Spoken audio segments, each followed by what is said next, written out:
ओम। ब्रह्मचर्य गौरव 12वां भाग। विवाह और मैथुन। बहुत से युवक परस्त्री संग को तो व्यभिचार समझते हैं, परंतु स्व स्त्री के साथ अनियमित एवं अधिक संभोग में वे कोई बुराई नहीं समझते, परंतु यह भारी भूल है। अपनी पत्नी के साथ सहवास पाप नहीं है, परंतु वीर्य की हानि तो होती ही है। आग आग सब एक है, हाथ दिए जल जाए, नार पराई आपनी भोगे ते दुख पाए। अपने पत्नी के साथ भी अधिक मैथुन हानिकर है। इस वीर्य की जितनी रक्षा की जाए उतना ही लाभ है। वीर्य रक्षा से मस्तिष्क उर्वर, हृदय प्रफुल्लित और मुखमंडल प्रसन्न रहेगा। स्त्री बच्चा पैदा करने की मशीन नहीं है और न ही वह पाशविक भोग का साधन है। विवाह तो एक अत्यंत शुद्ध एवं पवित्र संबंध है। विवाहो न विलासार्थः प्रजाय एव केवलम्, तेजो बुद्धिबल ध्वंसो विलासात् प्रभवेत् खलु। विवाह विलास के लिए नहीं है, अपितु योग्य प्रजा की उत्पत्ति के लिए है।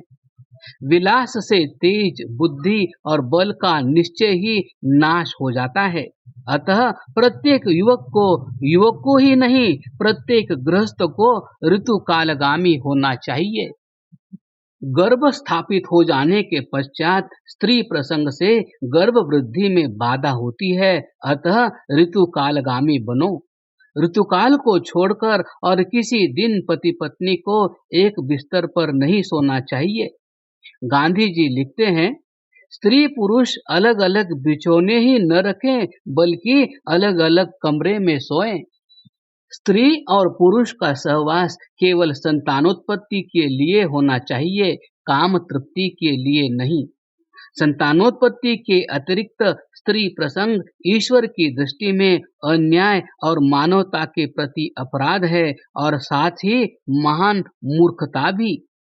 जानबूझकर भोग विलास में वीर्य को नष्ट करने तथा शरीर के सत्व को निचोड़ने से बढ़कर और क्या मूर्खता हो सकती है।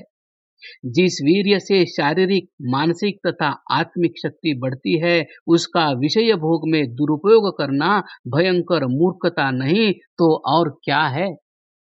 योगेश्वर श्री कृष्ण एक पत्नी व्रती थे। उन्होंने 12 वर्ष तक कठोर ब्रह्मचर्य का पालन कर प्रद्युम्न नामक पुत्र को प्राप्त किया था, जो रंग, रूप, बल, तेज, बुद्धि आदि गुणों में श्री कृष्ण के ही अनुरूप था।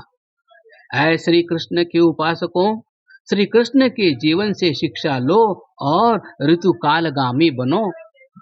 मर्यादा पुरुषोत्तम श्री रामचंद्र जी विवाह के पश्चात 12 वर्ष तक राजमहलों में रहे। फिर 14 वर्ष तक सीता जी के साथ वनों में भ्रमण करते रहे। दोनों ने पूर्ण ब्रह्मचर्य का पालन किया। ओ राम की पूजा करने वालों, श्री राम के गुणों को अपने जीवन में धारण करो। ब्रह्मचर्य पालन करते हुए केवल ऋतुकाल में, और वह भी केवल संतान प्राप्ति के लिए सहवास करो। शिवजी महाराज ने अपने ब्रह्मचर्य की दृढ़ता के लिए तप कर रहे थे।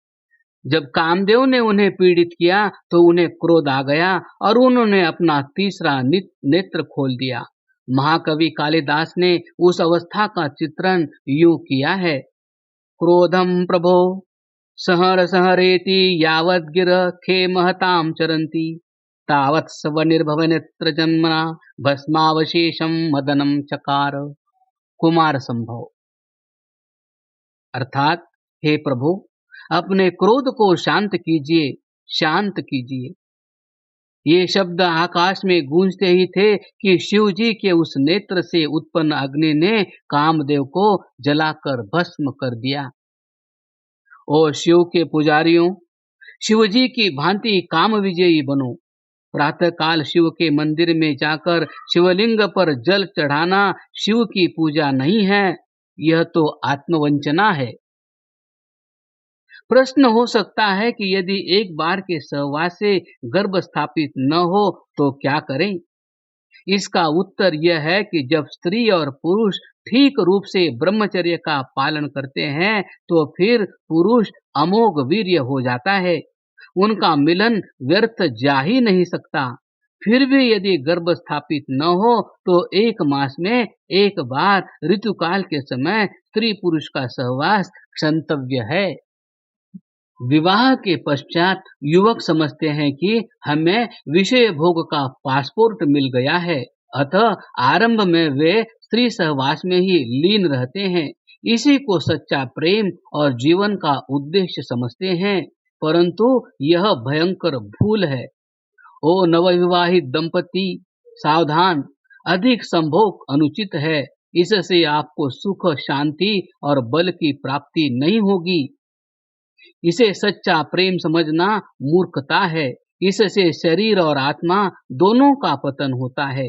इच्छा न होने पर भी पत्नी के साथ सहवास करना हस्तमैथुन के समान घातक है, अपितु उससे भी भयंकर है। हस्तमैथुन के द्वारा तो मनुष्य अपने ही पैरों पर कुल्हाड़ी मारता है, अपना ही सत्यानाश करता है, लेकिन पत्नी व्यभिचार में पुरुष स्त्री को भी बर्बाद करता है। एक दिन एक युवक अपनी धर्मपत्नी के साथ एक वैद्य के पास आया। अपनी धर्मपत्नी की परीक्षा कराई। स्त्री को जुकाम और खांसी की शिकायत थी। मंद मंद ज्वर भी रहता था। नवयुवक ने बताया कि उसकी पत्नी को यह बीमारी लगभग 3 वर्ष से है। वैद्य जी ने पूछा, आपका विवाह कब हुआ था? युवक ने कहा, 4 वर्ष पूर्व। वैद्य जी ने कहा, मेरा विचार है यह रोग भी इतना ही पुराना है। स्त्री ने यह बात स्वीकार की। वैद्य जी उस युवक को एक दूसरे कमरे में लाए जहां मैं और एक अन्य वैद्य जी बैठे थे। उन्होंने युवक से कहा कि इसकी बीमारी का कारण तुम हो। तुम अधिक स्त्री सहवास करते हो और वह भी भोजन के ठीक पश्चात। तुम्हारे अत्याचार का फल वह भोग रही है। यह है अधिक स्त्री सहवास का परिणाम। अति स्त्री प्रसंग से बचने का सीधा साधा उपाय यह है कि स्त्री को काम तृप्ति का साधन न समझा जाए। स्त्री को पशु न समझकर उसे मानव समझा जाए। हमारी भांति उसकी भी कुछ इच्छाएं और महत्वाकांक्षाएं हैं। यदि इस रहस्य को हृदयंगम कर लिया जाए तो पत्नी व्यभिचार से बचा जा सकता है। कुछ लोगों का विचार है कि यदि सहवास के पश्चात गर्म गर्म दूध, बादाम आदि डालकर पिया जाए तो जो कमजोरी आती है वह दूर हो जाती है। आयुर्वेदिक ग्रंथों के अनुसार सहवास के पश्चात दूध का प्रयोग उपयोगी है, परंतु 1 गिलास दूध पीने से इतना वीर्य कहाँ बनता है जितना वीर्य एक बार के सहवास में समाप्त हो जाता है। एक मन भोजन से 1 तोला शुद्ध वीर्य बनता है। एक बार के सहवास में 1 मास की कमाई नष्ट हो जाती है। 1 गिलास दूध से यह कमी कैसे पूरी हो सकती है? सावधान!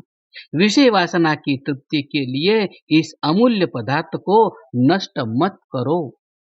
अधिक संभोग से क्या होता है?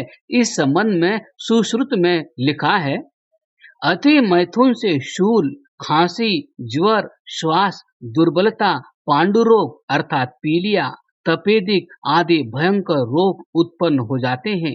जो लोग संयम से रहते हैं उन पर वृद्धावस्था का आक्रमण देर से और मंद होता है। उनका शरीर स्वस्थ और बलयुक्त होता है।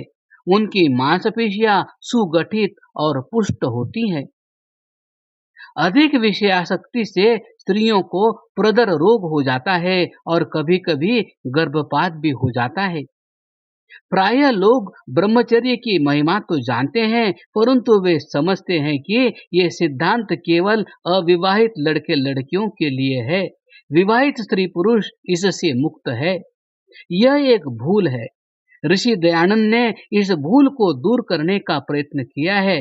वे लिखते हैं, जब गर्भस्थिति का निश्चय हो जाए तब से 1 वर्ष पर्यंत स्त्री पुरुष का समागम कभी न होना चाहिए, क्योंकि ऐसा होने से संतान उत्तम और पुनः दूसरा संतान भी वैसा ही होता है।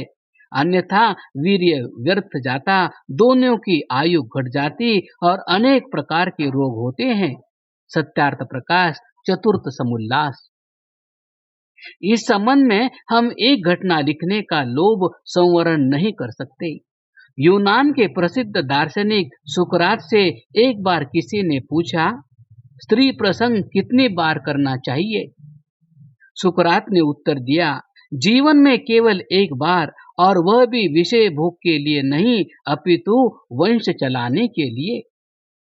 उस व्यक्ति ने पुनः पूछा, यदि इतना संयम न हो सके तो क्या करना चाहिए? सुकरात ने कहा, यदि इतना नहीं हो सकता तो वर्ष में एक बार। इससे भी तृप्ति न हो तो? उस व्यक्ति ने पूछा। मास में एक बार, सुकरात ने उत्तर दिया। यदि इससे भी शांति न हो तो? उस व्यक्ति ने पूछा। इस पर सुकरात ने जो उत्तर दिया वह स्वर्ण अक्षरों में लिखने योग्य है।